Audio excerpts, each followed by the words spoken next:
Hello friends, Argentina fans Kattoorkadavu പുതിയ മലയാള പടമാണ്. പേര് പോലെ തന്നെ ഫുട്ബോൾ പ്രേമത്തെയും കാട്ടൂർക്കടവ് നിവാസികൾക്ക് പൊതുവെയുള്ള സ്പോർട്സ്മാൻ സ്പിരിറ്റിനെയും പിന്നെ നമ്മുടെ കവി ബാലചന്ദ്രൻ ചുള്ളിക്കാടിന്റെ പ്രശസ്തമായ വരികൾ കടമെടുത്താൽ കേവലം ഒരു വാക്കിനക്കരെ ഇക്കരെ കടവ് തോണി കിട്ടാതെ നിൽക്കുന്ന പ്രണയത്തെക്കുറിച്ചുമൊക്കെ മനോഹരമായി വിവരിക്കുന്ന സിനിമയാണ് അർജന്റീന ഫാൻസ് കാട്ടൂർക്കടവ്.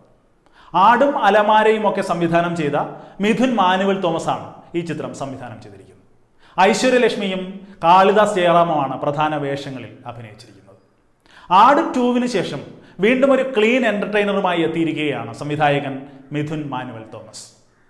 പ്രശസ്ത സാഹിത്യകാരൻ അശോകൻ ചെരുവിലിൽ മാതൃഭൂമി ആഴ്ചപ്പതിപ്പിൽ എഴുതിയ കഥയുടെ സിനിമാവിഷ്കാരമാണ് അർജന്റീന ഫാൻസ് കാട്ടൂർക്കടവ്. ഇടതുപക്ഷ സാഹിത്യകാരനായി അറിയപ്പെടുന്ന അശോകൻ ചെരുവിലിന്റെ രചനയിലുമുണ്ട് ഇടതുപക്ഷം ഹൃദയപക്ഷമാകുന്നതിന്റെ കാരണം.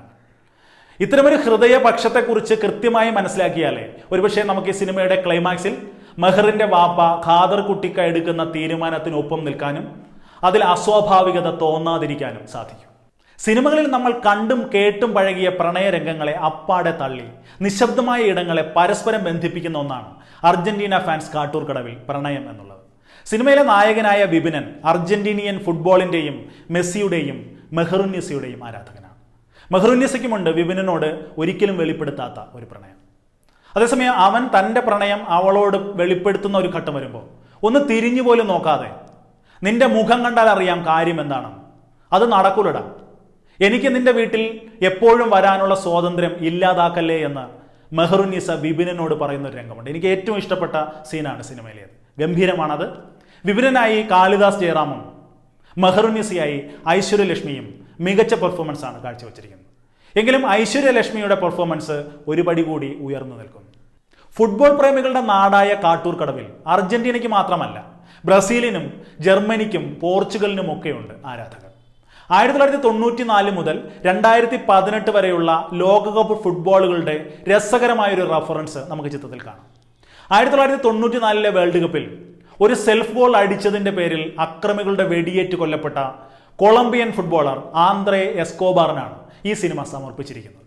അത് വെറും ഒരു സമർപ്പണമല്ല, ഒരു പ്രധാന കഥാപാത്രമായി തന്നെ സിനിമയിൽ ആന്ദ്രേ എസ്കോബാർ ഉണ്ട്.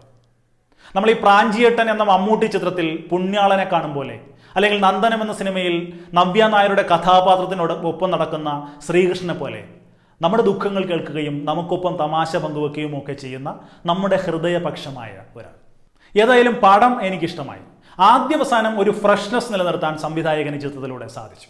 മാത്രമല്ല കഥാപാത്രങ്ങളെ അവതരിപ്പിച്ചിരിക്കുന്ന അഭിനേതാക്കളെ തിരഞ്ഞെടുത്തിരിക്കുന്ന കാര്യത്തിലും ഈ ഒരു ഫ്രഷ്നെസ് നമുക്ക് ഫീൽ ചെയ്യും. വെറും പൈങ്കിളിയായി അവസാനിക്കാൻ സാധ്യതയുണ്ടായിരുന്ന ഒരു കഥയെ ഒട്ടൊക്കെ ബ്രില്യൻ്റായി തന്നെ അവതരിപ്പിക്കാൻ സാധിച്ചു എന്നുള്ളിടത്താണ് സംവിധായകനായ മിഥുൻ മാനുവൽ തോമസിന്റെ വിജയം. ഗോപി സുന്ദറാണ് ഈ സിനിമയ്ക്ക് സംഗീതം പകർന്നിരിക്കുന്നത്. 5 സുന്ദരികൾക്കും CIAയ്ക്കും വിജയ് സൂപ്പറും പൗർണമിക്കും ഒക്കെ ക്യാമറ ചലിപ്പിച്ച രണ്ടീവാണ് ഈ ചിത്രത്തിന് ഛായാഗ്രഹണം നിർവഹിച്ചിരിക്കുന്നത്. ലിജോ പോളാണ് എഡിറ്റിംഗ് നിർവഹിച്ചിരിക്കുന്നത്. അപ്പോൾ ഫുട്ബോളിനെ സ്നേഹിക്കുന്ന, സ്പോർട്സിനെ സ്നേഹിക്കുന്നവരൊക്കെ ഈ സിനിമ പോയി കാണുക, നിങ്ങൾക്ക് ഇഷ്ടമാണ്. തീർച്ചയായും നല്ലൊരു എക്സ്പീരിയൻസ് തന്നെയാണ് തിയേറ്ററുകളിൽ നിന്ന് പൊതുവെ സിനിമയെക്കുറിച്ച് വരുന്നത്.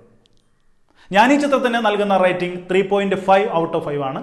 എൻ്റെ റിവ്യൂ ഇഷ്ടപ്പെട്ടിട്ടുണ്ടെങ്കിൽ ഇത് പരമാവധി ഷെയർ ചെയ്യുക. അപ്പോൾ മറ്റു ചിത്രത്തിൻ്റെ റിവ്യൂവുമായി ഉടൻ തന്നെ തിരിച്ചു വരാം. നമ്മുടെ ചാനൽ ഇനിയും സബ്സ്ക്രൈബ് ചെയ്യാത്തവർ ദയവായി ചാനൽ സബ്സ്ക്രൈബ് ചെയ്യുക. ചാനൽ സബ്സ്ക്രൈബ് ചെയ്ത ശേഷം ആ ബെൽ ബട്ടണിൽ ഒന്ന് ക്ലിക്ക് ചെയ്ത് കഴിഞ്ഞാൽ, ബെൽ ബട്ടൺ എനേബിൾ ചെയ്താൽ ഞാൻ വീഡിയോ അപ്ലോഡ് ചെയ്യുന്ന സമയത്ത് തന്നെ നോട്ടിഫിക്കേഷൻ നിങ്ങൾക്ക് ലഭിക്കും.